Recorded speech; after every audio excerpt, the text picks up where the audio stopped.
বানিয়েছেন আপনাকে। ইচ্ছা করলে তো এক রাতের জিন্দগি গুছাইতে পারতেন। 80 বছর বাঁচতেন, একটা রাত দিয়ে জীবন গুছায় ফেলতে পারতেন। গুছানো বোঝেন? 80 বছরে রিকভারি করতে পারতেন এক রাত।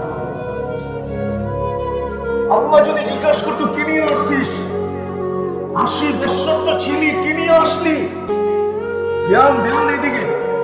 80 বছর তো ছিলি, কি নিয়ে আসলি? আপনি জোরে বলতে পারতেন পুরো এক রাত্র। আল্লাহ যদি চেত এক রাত্র, বৎসরই তো 365টা রাত্র, আপনি বলতে পারতেন এক রাত্রই তো 83 বছর 4 মাস। আমি 80 বছর ছিলাম, 80তে 80 বার, 3 বছর 4 মাসের পাওনা আমি আপনার কাছে। আপনি কি কোরআনে বলেন না ইসলাম যদি থাকতো তাহলে মুসলমানের হাতে নির্যাতিত হয় কি করে? ওই সমাজে আবার আয়নাঘর হয় কি করে? জোরে চিল্লায়েন না, আয়নাঘর আরো হবে। অতীতে যে ছিল না এরকম না, অতীতও ছিল, কম ছিল, বেশি ছিল, কিছু তো ছিল না, ছিল না। আমি করে পক্ষ নিতেছিলাম ইসলাম। ইসলাম যদি থাকে, ইসলাম মুসলমান কাকে বলে? মান সালিমাল মুসলিমুন, যে 100% মুসলমানকে নিরাপত্তা দিবে, যার কথা দ্বারা কেউ অতিষ্ঠ হবে না, ইশারা দ্বারা অতিষ্ঠ হবে না, ইঙ্গিত দ্বারা অতিষ্ঠ হবে। আজকে মুসলমানের হাতে অতিষ্ঠ না, অতিষ্ঠ না, অতিষ্ঠ না, অতিষ্ঠ না, দেখামো অতিষ্ঠ না, অতিষ্ঠ না। হ্যাঁ, অন্যের কথা বাদ দেন, যারা আমরা ইসলাম ইসলাম করি এরাও তো এরকম।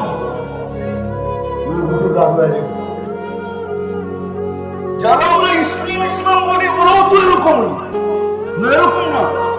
হ্যাঁ, ওরকম না। হ্যাঁ, আপনি তো দেখেন আমার টুপি লম্বা না, আপনারটা লম্বা, দেখেন না? দেখেন না? হ্যাঁ, আপনার জুব্বার কলার নাই, আমার জুব্বার কলার আছে, আপনি দেখেন না? দেখেন না? দেখেন। মুসলমানের হাতে অতিষ্ঠ কেন? কেন অতিষ্ঠ? হাত্তাকে দিনদার যারা নিজেদেরকে দিন বলে ওরাও অতিষ্ঠ, ওরাও একজনে আরেকজনের দ্বারা অতিষ্ঠ। অতিষ্ঠ না তাহলে টঙ্গি ইস্তেমা মার্ডারের লোকে নিয়ে বুঝানো আমাকে।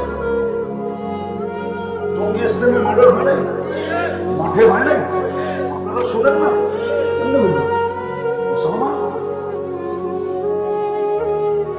মুসলমান তো ওই ব্যক্তি মান সালিমাল মুসলিমুনা মিন লিসানি ওয়া ইয়াদি। যাক, আমার এদিকে যাওয়ার ইচ্ছা নেই, বোঝানোর ইচ্ছা। আপনাকে দামি বানানোর জন্য তো মানুষ বানাইলেন, মনুষ্যত্ব মুসলমান বানাইলেন, ইসলামের রং উম্মতে মুহাম্মদী বানাইলেন, বানায়া ভাগ্য খুলে দিলেন।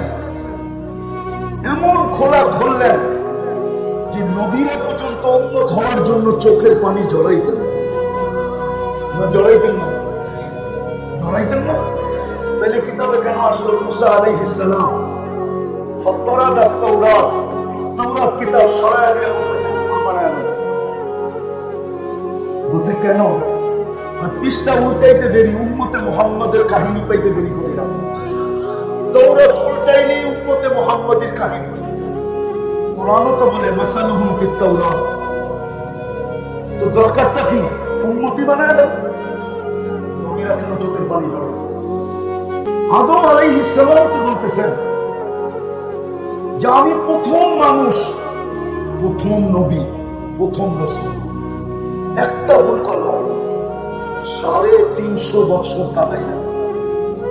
উম্মতে মুহাম্মাদের সাথে আল্লাহর এরকম প্রেম আর প্রীতি, এরকম মায়া আর স্নেহ, এরকম মমতা, এরকম প্রীতি, সারা দিন গুনাহ করে, রাত্রে টেকা টেকা মাফ করে দেয়। সারা রাত্র গুনাহ করে, দিনে হাত প্রসারিত করে মাফ করে দেয়। উম্মত বানাইলেন আপনাকে। ইচ্ছা করলে তো এক রাতের জিন্দগি গুছাইতে পারতেন। 80 বছর বাঁচতেন, একটা রাত দিয়ে জীবন গুছায় ফেলতে পারতেন। ছাড়ো বোঝেন 80 বছরের রিকভারি করতে পারবে এক রাত। আল্লাহ যদি জিজ্ঞেস করতো কি নিয়ে আসছিস, 80 বছর তো ছিলি, কি নিয়ে আসলি? ধ্যান এদিকে, 80 বছর তো ছিলি, কি নিয়ে আসলি? আপনি জুড়ে বলতে পারতেন বুক ফুলায় এক রাত্র। আল্লাহ যদি চেত এক রাত্র, বৎসরে 365টা রাত্র, আপনি বলতে পারতেন এক রাত্র 83 বছর 4 মাস। আমি 80 বছর ছিলাম, 80তে 80 বার, 3 বছর 4 মাসের পাওনা আমি আপনার কাছে। আপনি কি কোরআনে বলেন না কুনতা তাকুলু ফি হাদাল রাজুল মুহাম্মাদি? নিয়ে আসেন, আমি বুখারী খুলে দেখাই দেব। কিতাবুল জানাজে আছে ইমাম বুখারী 3 সুনানের কায়েল না, ইমাম মুসলিমও 3টা কায়েল না। উনি কায়েল হলো এক প্রশ্নে যে সর্বপ্রথম তোমাকে জিজ্ঞাসা করবে ওই রাসূলের আদর্শ কতটুকু আদর্শবান ছিল বলো, যার উম্মত বানাইতে যে আমি কুদরতি হাতে তোমাকে নির্বাচিত করতে বসে, যার উম্মত হওয়ার পরে তোমাকে ভাগ্যের দরজা খুলে দিতে বসে, যে উম্মতের জন্য আমার নবীর সাথে আমাকে 81 বার অঙ্গীকারবদ্ধ হতে হয়েছে, যে উম্মতের জন্য আমার বন্ধু আরো সে এসব পর্যন্ত বলে নাই। কতটুকু তার আদর্শবান ছিল বলেন, কতটুকু আদর্শবান? আপনি চান দুনিয়ার মাথা উঁচা করে থাকতে? এই জন্য তো 250 কোটি 60টা মুসলিম দেশ, দুনিয়ার সবচেয়ে বড় টাকা, তারপর ব্যাজ্যতের সবচেয়ে বড় শিকল গলায় পড়া।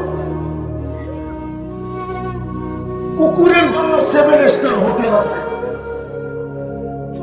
প্যারিসে, আমি দেখে এসেছি কুকুরের জন্য 7 স্টার হোটেল আছে। মনে হয় আপনার বিশ্বাস হয় না?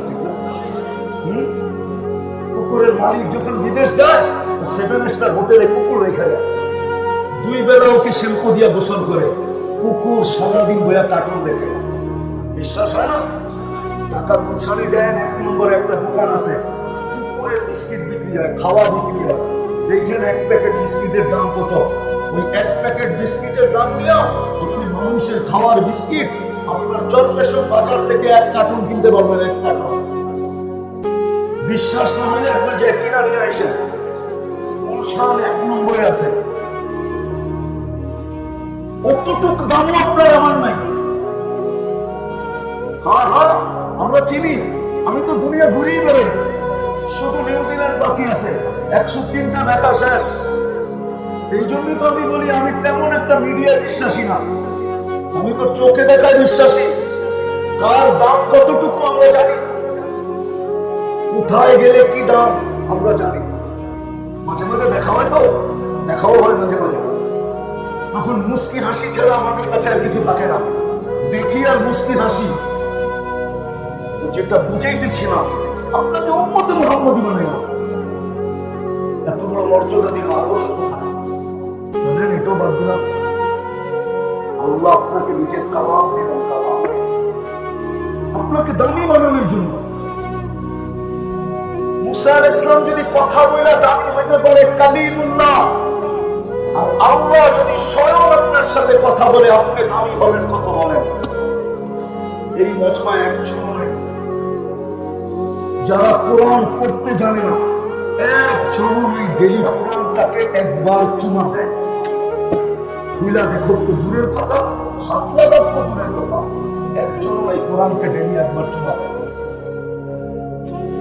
এখানে এরকম লোক আছে কোরআন কবে ছুঁয়া দেখছে এটা পর্যন্ত সে ভুলে গেছে, এটাও বলতে পারবে না কোরআন কবে ছুঁয়া দেখছে। ছুঁয়া, খালি ছুঁয়া। চরফেশনের মানুষ 40 বছর থেকে চরফেশন 1000 গুণ বেশি উন্নত হয়েছে, আমি মানি। কিন্তু সুখ, শান্তি, মায়া, মমতা, মান্যতা, মান্যতা 1% 40 বছরের থেকে বাড়ে না। পারছে কেন? কোরআনের বদদোয়া। প্রত্যেকের ঘরে কোরআন আছে, কিন্তু ছুঁয়া দেখে না, খুলা দেখে না। এটাও মনে রাখেন, মুহাম্মদুর রাসূলুল্লাহ হারিসুম বিল মুমিনিনা রাউফুর রাহিম। আমি মানি কিয়ামতের মাঠে উম্মতের নামাজের জন্য সেজদা করে সেজদায় পড়বেন আমি, কিন্তু এক পড়বে এসে চোখের পানি ছেড়া দিবে। আল্লাহ জিজ্ঞাসা করবে কাদের কেন? বলছে সব উম্মত বাহির করে নিয়ে আসছি, ইল্লা মান হাবাসাহুল কোরআন। কোরআন যাদের বিরুদ্ধে চলে গেছে ওদেরকে বাইর করতে পারতেছি না। সারা বছরে কোরআন একবার চুমা দেন না, কোরআন আপনার পক্ষে থাকবে তো থাকবে না। শেষ। আপনাদের এই ধানের পয়সাওয়ালা মানুষ কই থাকে? চরফেশন বলেন না কেন? চরফেশনের পয়সাওয়ালারা কোথায় থাকে? আরো পয়সা হলে বিদেশ, ঠিক না? কি রাস্তায় থাকে না বাড়িঘর বানায় থাকে? হ্যাঁ, তো উন্নত হলে পয়সাওয়ালা হলে উন্নত এলাকায় চলে যায়। তো আল্লাহ নিজের ঘরটা আপনার এই চরে দিল কেন? এটার নামই তো চর ফ্যাশন। এখন না ফ্যাশন হয়েছে, আগে তো চরই ছিল, ঠিক না? রাগ হয় না কিন্তু আল্লাহ নিজের ঘরটা আপনার এখানে দিল কেন? আল্লাহ কি গরিব? না, অত গরিব না, না হবে গরিব, ঠিক না? আমার ঘরে দিয়া ফুতুর হয়ে গেছে, ঠিক না? এই জন্যই তো আল্লাহ বলে তোদের সমগ্র সৃষ্টি এক ময়দানে যদি জমা হস আর আশা অনুযায়ী আমার কাছে চাস, আমি যদি তোদেরকে দিতে থাকি, আশা পুরা করি, আমার ভান্ডারে এতটুকু কমবে না।